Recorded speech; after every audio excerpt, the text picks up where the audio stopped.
ಇನ್ನು ಧರ್ಮಸ್ಥಳ ಸುತ್ತಮುತ್ತ ಶವಗಳನ್ನ ಹೂತಿಟ್ಟಿದ್ದೀನಿ ನಾನು ಅಂತ ಹೇಳಿ ಬಂದು ಸ್ಟೇಟ್ಮೆಂಟ್ ಕೊಡ್ತಾನೆ. ಈ ವಿಚಾರಕ್ಕೆ ಸಂಬಂಧಪಟ್ಟಂತೆ ದಕ್ಷಿಣ ಕನ್ನಡ ಜಿಲ್ಲಾ ಉಸ್ತುವಾರಿ ದಿನೇಶ್ ಗುಂಡೂರಾವ್ ಅವರು ರಿಯಾಕ್ಷನ್ ಕೊಟ್ಟಿದ್ದಾರೆ. ತನಿಖೆಯ ವಿಚಾರಕ್ಕೆ ಸಂಬಂಧಪಟ್ಟಂತೆ ತನಿಖೆ ಮೂಲಕ ಎಲ್ಲ ಸತ್ಯಗಳು ಹೊರಗೆ ಬರಬೇಕಾಗಿದೆ.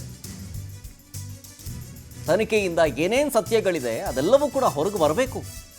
ನೂರಾರು ಹತ್ಯೆ ಆಗಿದ್ರೆ, ಅದು ನಿಜವೇ ಆಗಿದ್ರೆ ಅದು ಬಹಳ ಬಹಳ ದೊಡ್ಡ ವಿಚಾರ.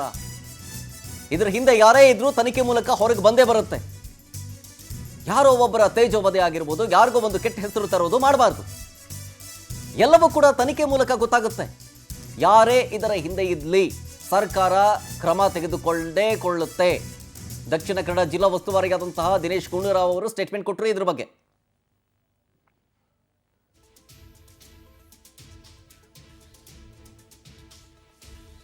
ನೋಡಿ, SIT ಟೀಮ್ ಈಗಷ್ಟೇ ರಚನೆ ಆಗಿದೆ. ಅಖಾಡಕ್ಕೆ ಇಳಿಬೇಕು, ಪೊಲೀಸರು ಫೈಲನ್ನು ಹಸ್ತಾಂತರ ಮಾಡಬೇಕು. ಆಮೇಲೆ ಸಿಕ್ಕಂತಹ ತಲೆಬುರುಡೆ ಯಾರದ್ದು, ಎಷ್ಟು ವರ್ಷದ ಹಿಂದಿನದ್ದು, ಎಷ್ಟು ಏಜ್ ಲಿಮಿಟ್ನದ್ದು, ಆಮೇಲೆ ಮೇಲಾ ಫೀಮೇಲಾ ಅಂತ ಕಂಡುಹಿಡಬೇಕು. ಅದಾದಮೇಲೆ DNA ಪರೀಕ್ಷೆ ಆಗಬೇಕು. ಸೊ ಹೀಗೆ ಹಲವು ಪ್ರೊಸೀಜರ್ಸ್ ಇದೆ. ದಿನೇಶ್ ಗುಂಡೂರಾವ್ ಅವರು ಮಾತಾಡಿದ್ದಾರೆ ಈ ಕೇಸ್ ವಿಚಾರಕ್ಕೆ ಸಂಬಂಧಪಟ್ಟಂತೆ. ಬನ್ನಿ ತೋರಿಸ್ತೀನಿ.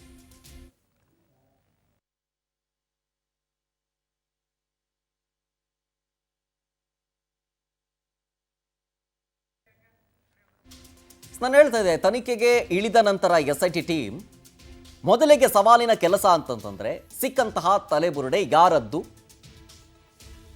ಯಾವಾಗ ಹೂತಿಟ್ಟಿದ್ದು, ಎಷ್ಟು ಏಜಿನ ಆಸುಪಾಸಿನವರದ್ದು, ಆ ಒಂದು ಸ್ಕೆಲಿಟನ್ ಇದೆಯಲ್ಲ, ಮಹಿಳೆಯದ್ದ ಪುರುಷನದ್ದ.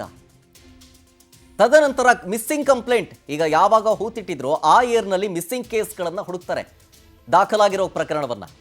ಆವಾಗ ಅಲ್ಲಿ ಮಿಸ್ಸಿಂಗ್ ಆಗಿದಂಥ ಪೇರೆಂಟ್ಸ್ ಅವರ DNA ಸ್ಯಾಂಪಲ್ ಮತ್ತು ಈ ಕಳೆಬರದಲ್ಲಿ ಸಿಕ್ಕಂತಹ DNA ಸ್ಯಾಂಪಲನ್ನು ತಾಳೆ ಮಾಡಿ ನೋಡಿದಾಗ ಆವಾಗ ಎಕ್ಸಾಕ್ಟ್ ಆಗಿ ಆ ಶವ ಯಾರದ್ದು ಅಥವಾ ಆ ಒಂದು ತಲೆಬುರುಡೆ ಯಾರದ್ದು ಅನ್ನೋದು ಗೊತ್ತಾಗುತ್ತೆ. ಅಲ್ಲಿಂದ ನಿಖರವಾದ ತನಿಖೆ ಶುರುವಾಗುತ್ತೆ.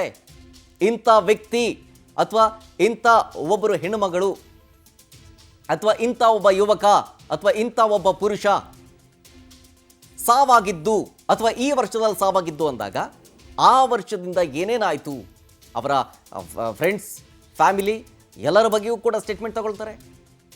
ಯಾರ್ಯಾರ ಜೊತೆ ಓಡಾಡ್ತಿದ್ರು, ಏನೇನಿತ್ತು, ಎಲ್ಲ ಆ್ಯಂಗಲ್ನಲ್ಲೂ ತನಿಖೆ ಮಾಡಲಾಗುತ್ತೆ. ಬಟ್ ಆ ಕಳೆಬರ ಇದೆಯಲ್ಲ, ತಲೆಬುರುಡೆ ಇದೆಯಲ್ಲ, ಅದು ಯಾರದ್ದು ಅಂತ ಮೊದಲು ಹುಡುಕಬೇಕು. ಆ ಸಾಕ್ಷಿದಾರರ ಹಿನ್ನೆಲೆ ಏನು ಮತ್ತೆ ಆ ವಿಷಯಕ್ಕೆ ನಾವು ಹೋಗಕ್ಕೆ ಆಗೋದಿಲ್ಲ. ಪೊಲೀಸ್ ಅವರು, ತನಿಖೆ ಮಾಡೋರು ಇದನ್ನು ನೋಡಬೇಕಾಗ್ತದೆ. ಮತ್ತು ಅಲ್ಲಿ ಏನು ಸಾಕ್ಷ್ಯಗಳೇನು ಸಿಗ್ತದೆ, ಎವಿಡೆನ್ಸ್ ಏನು ಸಿಗ್ತದೆ ಅಲ್ಲಿ ಹೋದಾಗ ಅದ್ರ ಮೇಲೂ ಕೂಡ ಈಗ 100 ಹೂತಾಕಿದ್ದು ತಿಳಿದ ಮೇಲೆ ಹೂತಾಕಿರೋ ಸ್ಥಳಕ್ಕೆ ಹೋಗಬೇಕು. ಅಲ್ಲಿರುವಂತ ಶವದ ಒಂದು ಏನು ಅವಶೇಷಗಳೇನಿದೆ ಅದೆಲ್ಲ ಸಿಗಬೇಕು, ಪಾರ್ಟ್ಸ್ ಎಲ್ಲ ಸಿಗಬೇಕು. ಮತ್ತು ಅದ ನಂತರ ಅದು ಹೇಗೆ ಅವರು ಮರಣ ಆಯ್ತು ಅಂತ ಅದನ್ನು ಕೂಡ ಫೊರೆನ್ಸಿಕ್ ಎಲ್ಲ ತನಿಖೆಗಳಾಗಬೇಕು.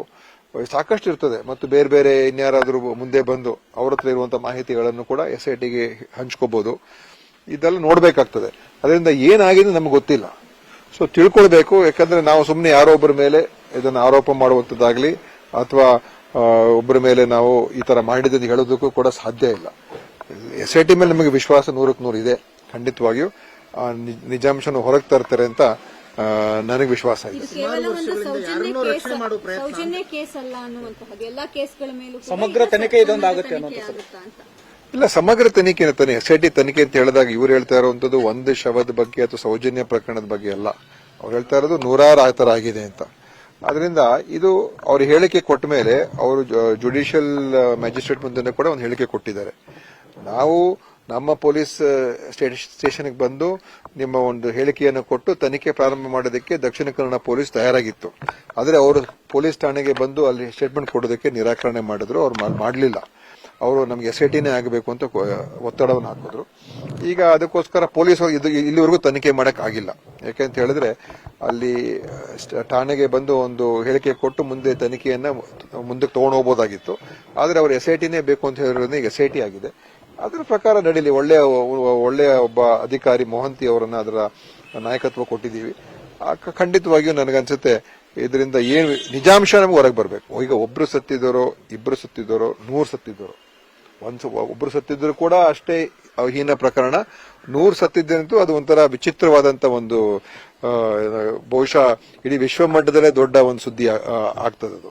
ಅದರಿಂದ ನಮಗೆ ನ್ಯಾಯ ಸಿಗುವಂತದ್ದಾಗಬೇಕು. ಯಾರು ತಪ್ಪಿತಸ್ಥರಿದೆ ಅವ್ರ ಮೇಲೆ ಕ್ರಮ ಆಗಬೇಕು. ಸರ್, ಈಗ ಎಡಪಂಥೀಯರು ಮತ್ತು ಕಮ್ಯುನಿಸ್ಟರ ಒತ್ತಡಕ್ಕೆ ಮಣಿದು ಇದನ್ನ ತನಿಖೆ ಮಾಡಲಾಗ್ತಾ ಇದೆ ಅಂತ ಬಿಜೆಪಿ ಆರೋಪ ಮಾಡಿದೆ. ಹಾಗೇನಿಲ್ಲ, ಅಲ್ಲಿರುವಂತವರು ಬಹಳಷ್ಟು ಜನ ಸೌಜನ್ಯ ಪ್ರಕರಣದಲ್ಲಿ ಯಾರು ಅದು ಹೋರಾಟ ಮಾಡ್ತಾ ಇದ್ರು, ಯಾರು ಅದಕ್ಕೆ ಅದರಿಂದ ಯಾರಿದ್ರು ಎಲ್ಲ ಬಹುತೇಕ